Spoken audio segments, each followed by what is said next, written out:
ndagira ngo tuganire ku magambo y'Imana avuga ngo Uwiteka aracyari hafi yawe ku buzima bwawe mu rugendo rwawe. Uwiteka aracyari bugufi bwawe nubwo utakimubona. Uwiteka aracyari bugufi nubwo amaso yawe ashobora kuba atakimubona. Yesu ashimwe. Tugiye gusangira ijambo ry'Imana riboneka mu gitabo cyo Kuva, igice ni cya 14. Umutwe w'amagambo uravuga ngo Abisirayeli bambuka inyanja itukura nko ku butaka, abanyegiputa bagerageje kubakurikira bararengerwa. Mose asubiza abantu bati, mwitinya, mwihagararire gusa, murebe agakiza Uwiteka ari bubazanire uyu munsi. Ko abanyegiputa mwabonye uyu munsi mutazongera kubabona ukundi. Uwiteka ari bubarwanirire, namwe mwicecekere. Hanyuma ku murongo wa 15 dusimbutse, harese ngo marayika w'Imana wajyaga imbere y'ingabo z'Abisirayeli arahava ajya inyuma yabo.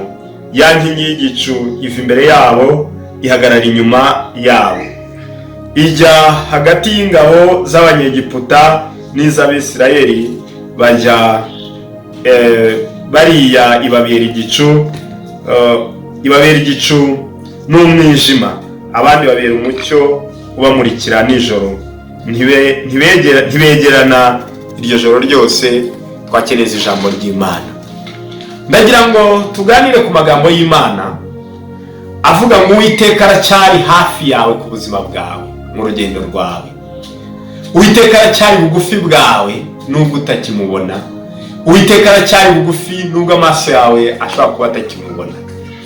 Ijambo ry'Imana ritubwira ko Abanyayisirayeli igihe bari bageze ku nyanja itukura baraganditse nk'uko bari basanzwe bagandika, ariko bageze ku nyanja itukura bari mu rugendo babona ingabo z'abanyegiputa ziri inyuma n'amafarashi. Hanyuma barebye iburyo ndetse n'ibumoso babona hari imisozi badashobora kwambuka.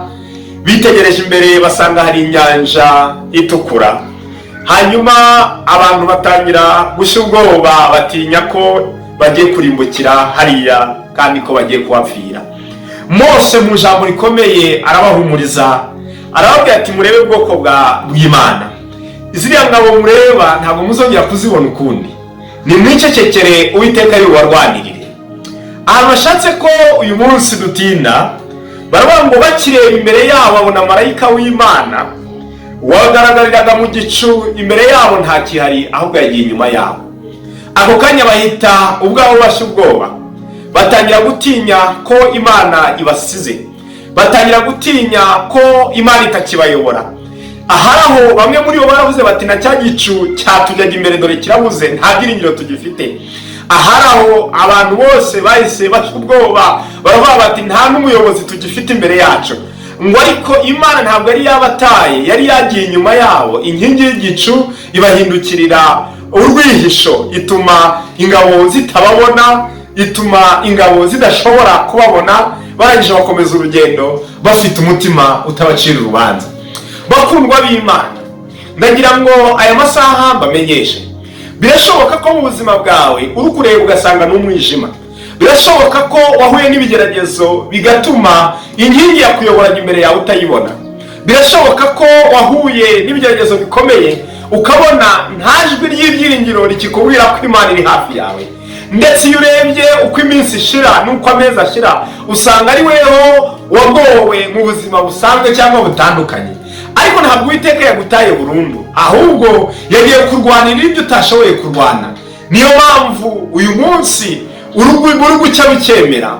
Niyo mpamvu uri kubaho ukabona ubuzima buremeye. Nuko Uwiteka hari ibyo yagiye kunaniza, kandi ibyo yagiye kunaniza byo ntabwo biri kukureba, kubera ko Uwiteka yahindutse ya nkingi y'igicu, yagiye hagati y'ibibazo byawe nawe kugira ngo bitakurangiza, bitakuvanaho, bitakumaraho, kubera ko Uwiteka ni umurinzi wacu niwe udufite mu biganza byacu. Ni Imana ikomeye, ni Imana itwihanganira ibihe byose, ariko ni Imana iturinda. Iyo uri mu buryo bw'umuhamagaro, iyo uri mu buryo Imana yishimira, Imana ubwayo iritamurura, Imana ubwayo iriyerekana. Hari ibintu bijya binezeza iyo nsomye amagambo yo kwambuka kw'Abanyayisiraheli ku nyanja itukura.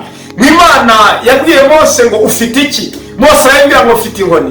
Ibaze iyo Mose aba nta kintu afite, nawe Uwiteka ari kubaza ngo ufite iki? Mu cyerekezo cyawe ufite iki? Ibyiringiro ufite ni ibihe? Mu buzima bwawe ufite iki? Ni igiki ufite Uwiteka agiye guheraho kugira ngo akore imirimo n'ibitangaza, abantu bose batangarire Imana igiye kugukoresha, Imana igiye kugukorera, Imana igiye kugutabara, Imana igiye kuvuga ibintu byawe byose bigahinduka, Imana igiye kwitamurura ubuzima bwawe bugahinduka, Imana igiye kwitamurura ikaguha amahoro wabuze, Imana igiye kwitamurura ibintu byose wumvaga bikuremereye, ukumva Uwiteka arabigusangishije. Aravuga ati mfite inkoni. Hari ibitangaza bikomeye. Naribajije iyo usomye amateka cyangwa ugasoma ubumenyi bw'isi, bakubwira ko inyanja gupima ubujyakuzimu biba bigoye, aba ari ndende, ariko muri icyo gihe Imana yakoze imirimo n'ibitangaza.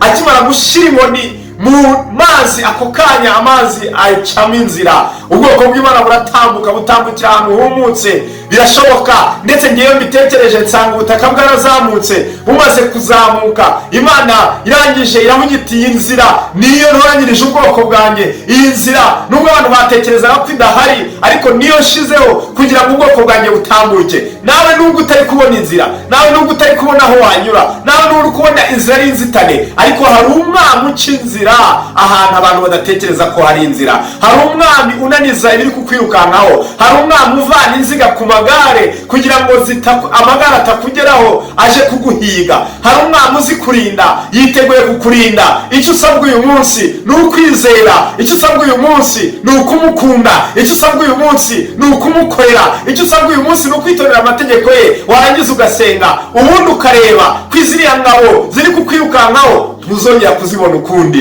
kuko Uwiteka ritamuruye araje arigaragaje kuba mwemera no kuba mukunda, kugira ngo ashyire ikimenyetso ku bwoko bwayo. Nshuti z'Imana, inzira ubukomere bwayo ntaho buhuriye n'utuyobora mu nzira. Utuyobora mu nzira arakomeye, utuyobora mu nzira arihagije, utuyoboye mu nzira aratubwiye ngo nitwicecekere, ingabo twabonye ziduhiga ntabwo tuzongera kuzibona ukundi. Arongera avuze ngo kandi neza aciye inzira aho abantu badashobora gutekereza kwihari, ndetse inkingi y'igicu yatugeraga imbere. Nimuhumwe mwe kuvuga ngo turayibuze mu maso yacu, yagiye inyuma kugira ngo iturengere, iturwanirire, kandi yiteguye gusoza ibyo yatugambiriyeho. Reka dusenge. Wewe wari ubuze ibyiringiro by'uko Uwiteka yagutaye, ba hafi usenge. Imana iraje bigenze neza. Mwami Imana, turagushimye, turaguhimbaje kubw'ineza yawe, kubw'ubuntu bwawe, kubw'icyubahiro, kuko uri Imana waciye inzira mu nyanja itukura, ubwoko bwawe burambuka. N'uyu munsi witeguye guca inzira aho ubwoko bwawe butatekereza ko haba inzira. Kuba kwizeye ndetse n'abatakwizeye ubiyereke, kugira ngo ugaragaze ko ari weho Mana ifite kwera imbere y'ubwoko bwayo. Urakoze kubyujije ubuniteka ryose. Amen.